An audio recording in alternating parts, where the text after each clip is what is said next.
नमस्कार, हिंदी की online class में आपका स्वागत है।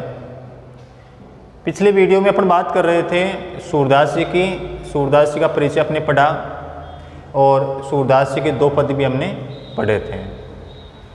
आज अपन तीसरा चौथा पद पढ़ेंगे और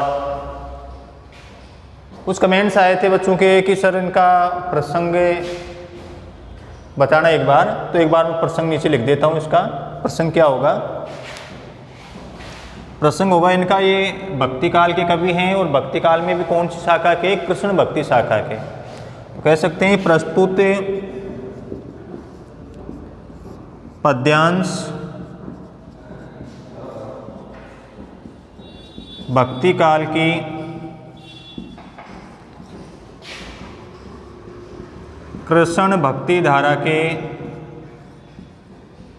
कृष्ण भक्ति धारा में वात्सल्य रस के सम्राट कवि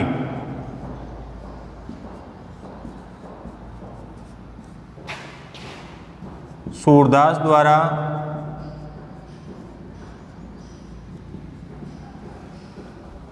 रचित महाकाव्य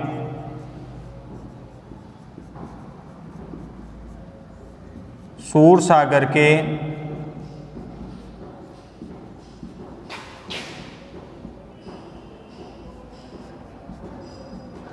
भ्रमरगीत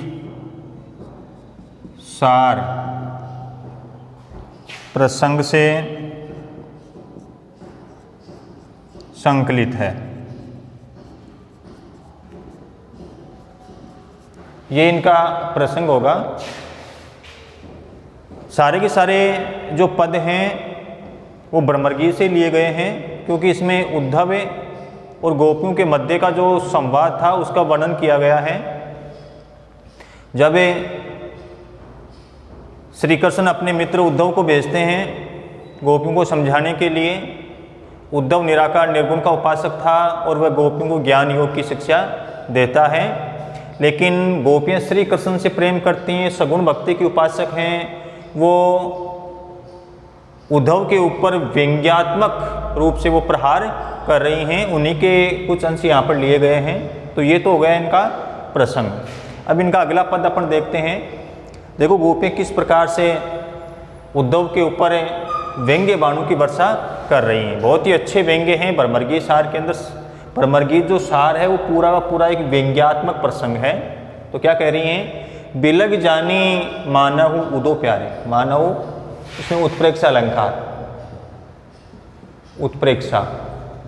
हालांकि अलंकारों का कुछ वीडियो मैंने पहले डाले थे, इसके बाद में आपके ग्रामर के अंदर अलंकार वगैरह आपको पढ़ाऊंगा।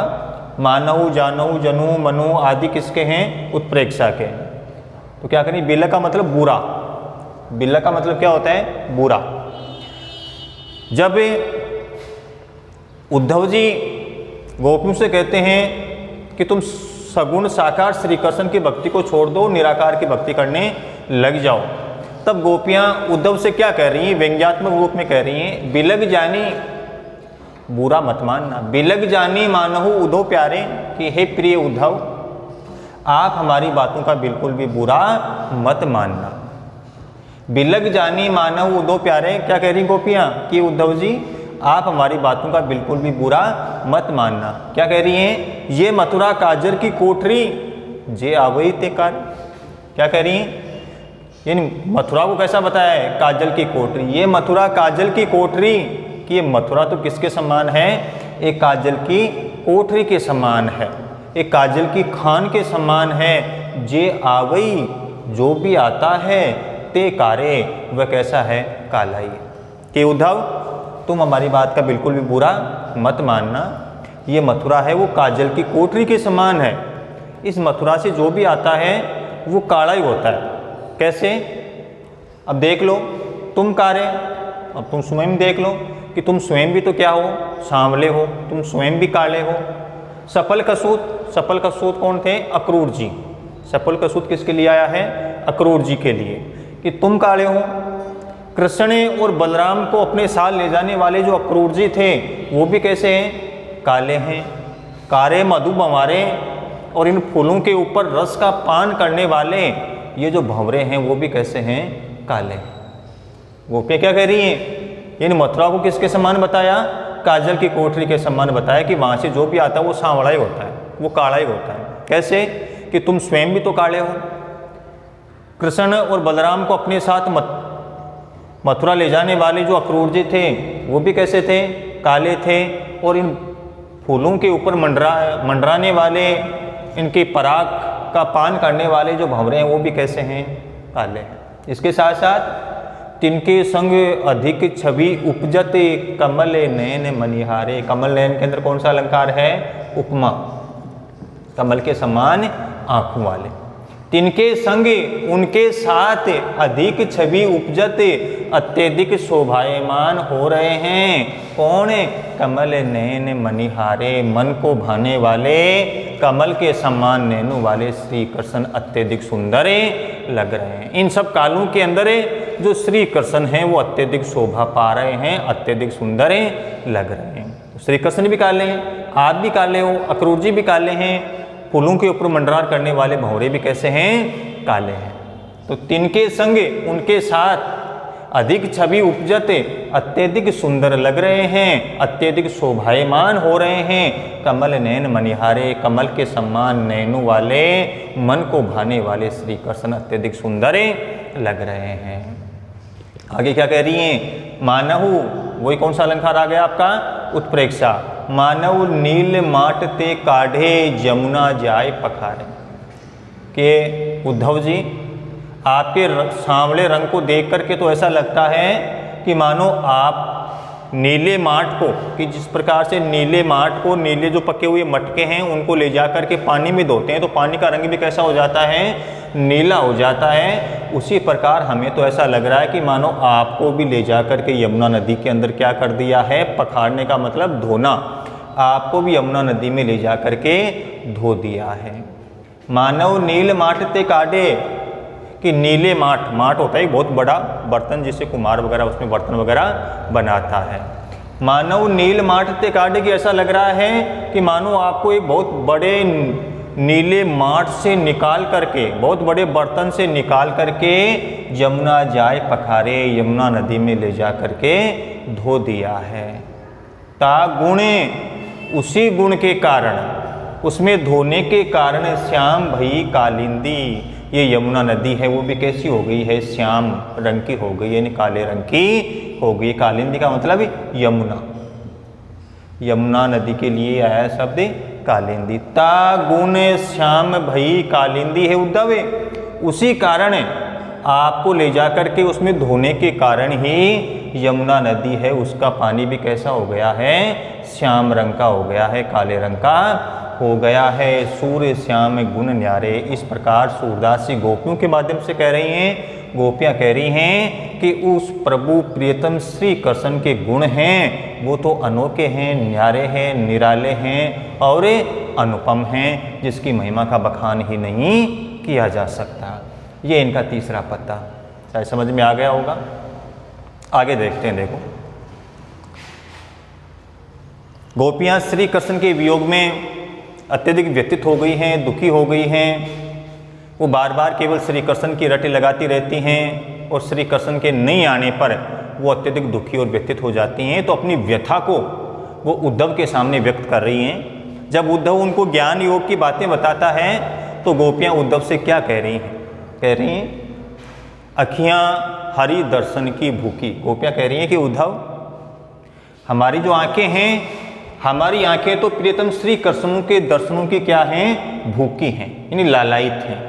हे उद्धव जी, हमारी आंखें तो प्रियतम श्री कृष्ण के दर्शन करना चाहती हैं, प्रियतम श्री कृष्ण के दर्शनों के लिए अत्यधिक लालायित हो रही हैं। हमारे मन को तब तक चैन नहीं मिलता जब तक हमें श्री कृष्ण के दर्शन नहीं हो जाते हैं। आगे क्या कह रही हैं? कैसे रहे रूपरस राची, ये आंखें हमेशा इस श्री कृष्ण के सौंदर्य का पान किया करती थी, हमेशा इस श्री कृष्ण की भक्ति में डूबी रहती थी, हमेशा इस श्री कृष्ण के सौंदर्य में डुबकी लगाती थी। ये बतिया सुनी रूखी, तुम्हारी ये जो ज्ञान योग की बातें सुन सुन करके क्या हो गई हैं, अब ये सूख गई हैं।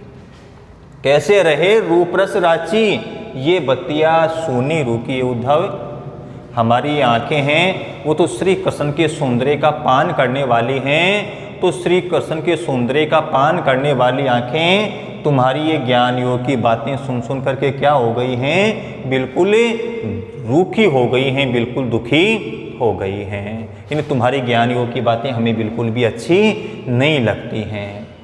अवधि गणत इकटक मग जोवत, अवधि का मतलब आने का समय। जब श्री कृष्ण ब्रज छोड़ करके मथुरा गए थे, उस समय उन्होंने आने का समय निश्चित किया था। तो क्या कह रही हैं, अवधि गणत इकटक, लगातार टकटकी लगा करके, अपलक होकर के, मग जोवत, कि तब एती नहीं झुकी, तब भी इतनी नहीं दुखी हुई थी। गोपियाँ क्या कर रही हैं, हे उद्धव, हमारी आंखें तो श्री कृष्ण के आगमन मार्ग को लगातार देखते हुए भी, टकटकी लगाकर देखते हुए भी इतनी दुखी नहीं हुई थी जितनी अब इन जोग संदेशनी उधो अति अकुलानी दुखी, जितनी कि तुम्हारी ये ज्ञान योग की बातें सुन सुन करके अत्यधिक दुखी हो गई हैं। गोपियाँ क्या कह रही हैं, गोपियाँ कह रही हैं उद्धव जी से कि उद्धव जी, हमारी आंखें तो श्री कृष्ण के आगमन मार्ग को लगातार देखते देखते भी इतनी दुखी नहीं हुई थी जितनी दुखी जो तुम्हारी इन ज्ञान योग की बातों को सुन सुन करके अत्यधिक दुखी हो गई हैं। अर्थात कहने का भाव ये है कि उद्धव, हमें तुम्हारी ज्ञान योग की बातें हैं वो बिल्कुल भी अच्छी नहीं लगती हैं। तुम्हारे ज्ञान योग की बातें हमारी पीड़ा को दिन प्रतिदिन और अधिक बढ़ा रही हैं। फिर क्या कह रही हूँ, उद्धव से कह रही, बारक, एक बारक वह मुख फेरी दिखाओ। हे उद्धव जी, अगर आप हमें सुखी देखना चाहते हो, आप हमारे संताप को मिटाना चाहते हो, हमारे वियोग को आप मिटाना चाहते हो, तो एक बार हमें श्री कृष्ण का वह मुख फेरी दिखाओ, फिर से दिखा दो। कौन सा, दूही पे पीवत पतुखी, कि पत्ते के दोने के अंदर दूध पीने वाला श्री कृष्ण का वह मुख हमें एक बार फिर से दिखा दो। अर्थात कहने का भाव ये है कि एक बार हमें श्री कृष्ण के क्या करवा दो, दर्शन करवा दो। बारक वह मुख फेरी दिखाओ, दूही पे पीवत पतुखी। हे उद्धव, अगर आप हमारे संताप, हमारे दुख, पीड़ा और वियोग को अगर तुम कम करना चाहते हो, शांत करना चाहते हो, तो हमारी आपसे एक प्रार्थना है कि आप हमें श्री कृष्ण का पत्ते के दोने के अंदर दूध पीने वाला वह चेहरा दिखा दो। अर्थात हमें एक बार श्री कृष्ण के दर्शन करवा दो। सूर्य सिकत हटी नाव चलायो, ये सरिता है सूखी। सूरदास जी गोपियों के माध्यम से कह रहे हैं, गोपियाँ कह रही हैं कि उद्धव, श्री कृष्ण के वियोग में, श्री कृष्ण के बिना हमें बिल्कुल या हमें कुछ भी अच्छा नहीं लग रहा है। श्री कृष्ण के बिना हमारा जो मन है वो सूखी नदी में, सूखी नदी के समान है। श्री कृष्ण के वियोग में, श्री कृष्ण के बिना हमारा मन, हमारा हृदय सूखी नदी के समान है, और तुम इस सूखी नदी में व्यर्थ में ही नाव चलाने का प्रयास कर रहे हो। अर्थात सूखी नदी में कभी नाव नहीं चलाई जा सकती। सूर्य सिकते हटी नाव चलायो, ये सरिता है सूखी। है उद्धव, तुम तो व्यर्थ में ही सूखी नदी में नाव चलाने का प्रयास कर रहे हो।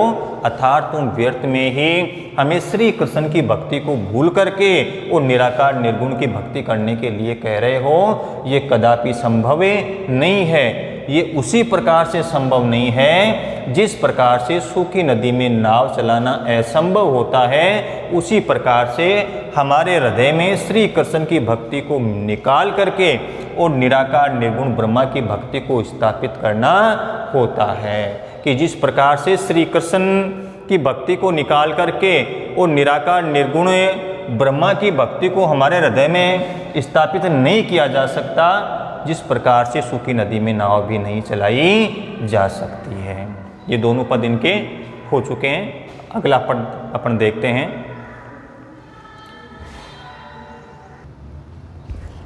देखो, पांचवा पद अपन देख रहे हैं, और ये पांचवा पद है वो भ्रमर गीत का सबसे बड़ा व्यंग्य था गोपियों का।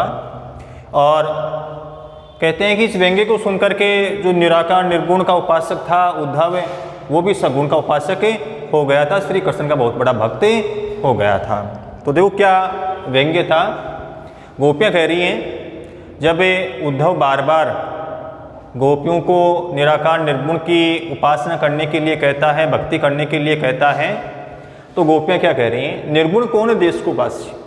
कि उद्धव आप हमें एक बात बताइए, ये तुम्हारा जो निर्गुण है वो कौन से देश का रहने वाला है? निर्गुण कौन देश को वासी, या नीचे वाली पंक्ति से इसका अर्थ लगा लेंगे अपन। मधुकर हे उद्धव हंसी समझाए, हम कोई हंसी मजाक नहीं कर रही हैं, हम कोई हंसी मजाक नहीं कर रही हैं। सोहे दे बूझती, हम आपको सौगंध दे करके पूछ रही हैं, साँच हम एक सत्य बात को जानना चाहती हैं, हम एक सत्य का उद्घाटन करना चाहती हैं, न हंसी, ये कोई हंसी नहीं है। क्या कह रही हैं कि उद्धव तुम्हारा जो निर्गुण है वो कौन से देश का रहने वाला है, तुम्हारा निर्गुण कौन से देश में बसता है? हे उद्धव हम आपसे हंसी मजाक नहीं कर रही हैं, हम आपको सौगंध देकर के पूछ रही हैं, हम एक सत्य को जानना चाहती हैं। वो क्या सत्य है? क्या कह रही हैं? को है जनक, हे उद्धव मान लिया आप जब आप हमारे प्रश्नों के उत्तर दे दोगे तो हम श्री कृष्ण को छोड़ देंगे और तुम्हारे निर्गुण निराकार की उपासना करने लग जाएंगी। हमारे कुछ प्रश्न हैं, उन प्रश्नों के आप हमें उत्तर दे दो। क्या कह रही है? को है जनक, कि तुम्हारे उस निर्गुण का पिता कौन है? जननी को कहियत, उसकी माता कौन है? कौन नारी, उसकी पत्नी कौन है? को दासी, और उसकी दासी कौन है? कि तुम बार बार निर्गुण के लिए कह रहे हो, बार बार निराकार निर्गुण की उपासना करने के लिए कह रहे हो, हमें ये बताओ कि वह कौन से देश का तो रहने वाला है, कहाँ पे रहता है, उसका पिता कौन है? जननी को कहिए तो उसकी माता कौन है? को नारी, उसकी पत्नी कौन है? को दासी, और उसकी दासी कौन है? आगे क्या प्रश्न कर रही हैं?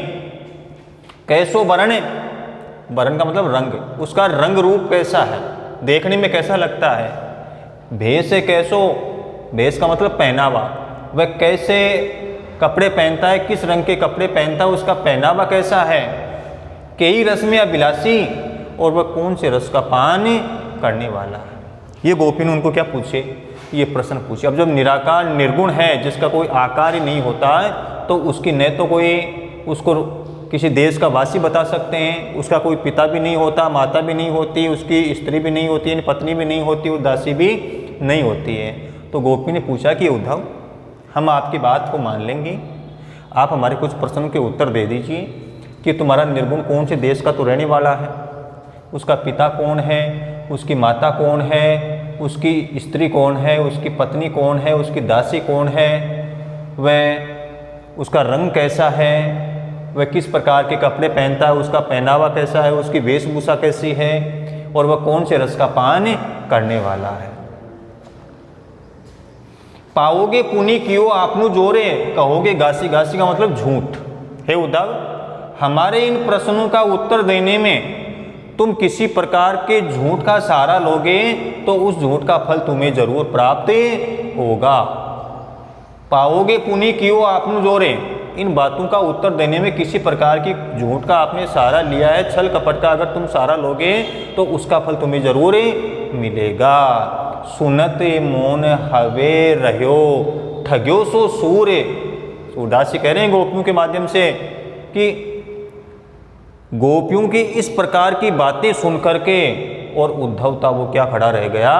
मौन खड़ा रह गया। अर्थात कहने का भाव ये है कि उद्धव के पास में गोपियों के इन प्रश्नों का कोई जवाब नहीं था। सुनत मौन, सुनते ही मौन, हवे रहो, रह गया, ठग्यो सो, और ऐसा लगा कि मानो उसके साथ क्या हुआ है? छलावा हुआ है, उसके साथ धोखा हुआ है।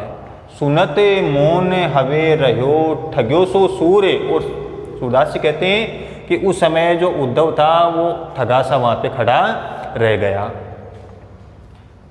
सूर्य सबे मति नासी। सूरदास जी कह रहे हैं कि उस समय गोपियों ने उद्धव की बुद्धि का क्या कर लिया है? नाश कर लिया है, यानी उद्धव के पास कोई सोचने समझने की शक्ति ही नहीं बची। ये इनका सबसे बड़ा व्यंग्य था। समझ में आ गया होगा। अगला पद देखते हैं। बिन गोपाल बैरिन वही कुंजे, बेटा नीचे होंगे सर, नीचे सर उनसे करवा ले एक बार। छठवां पद देखो बेटा, बिन गोपाल बैरिन वही कुंजे, ये तब का वर्णन है जब श्री कृष्ण ब्रज छोड़कर ये मथुरा चले गए थे।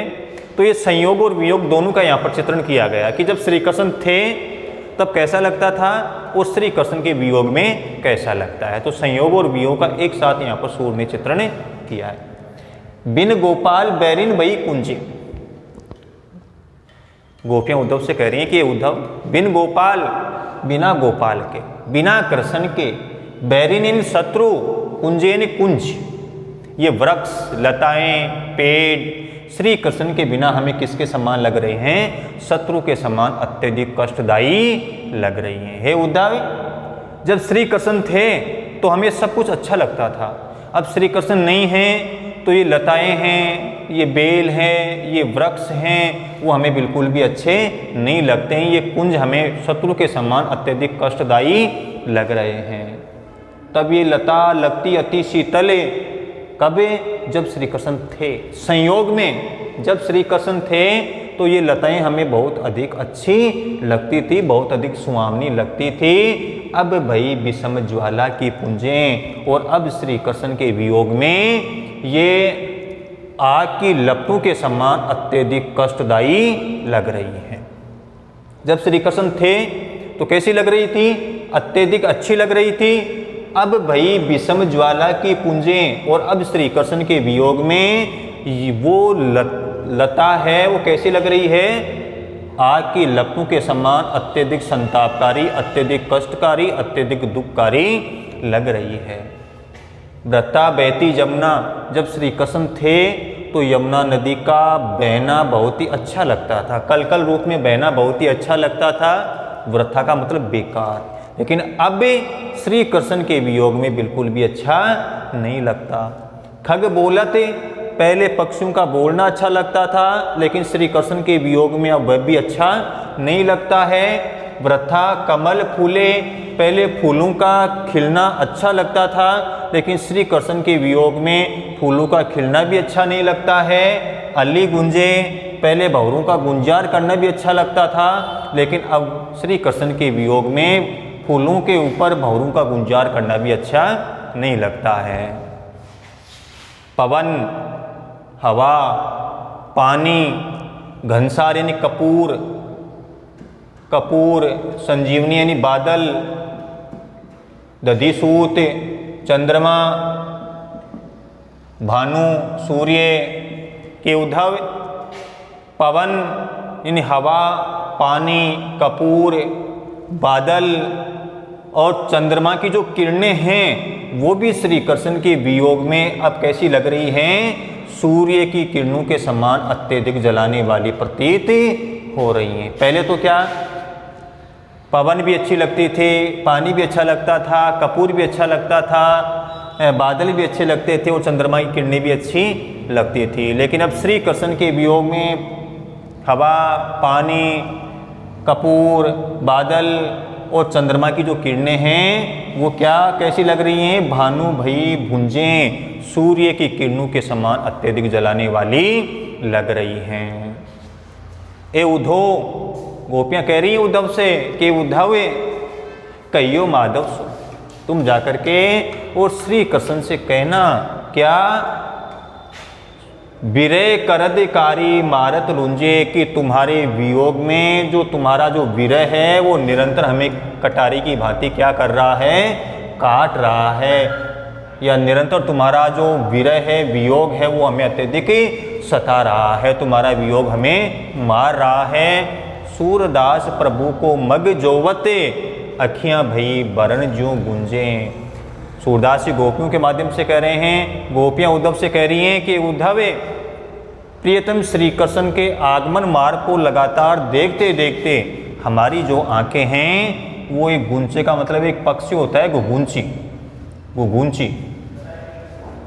श्री कृष्ण के आगमन मार्ग को देखते देखते हमारी आंखें हैं वो गुगुंसी पक्षी के समान अत्यधिक लाल हो गई हैं। इसलिए तुम श्री कृष्ण से जाकर के कहना कि वो जल्दी से जल्दी आकर के हमें अपने दर्शन दे और हमारे वीरों को क्या करें, दूर करें। ये अपने सूरदास का जो चैप्टर था वो कंप्लीट हो चुका है।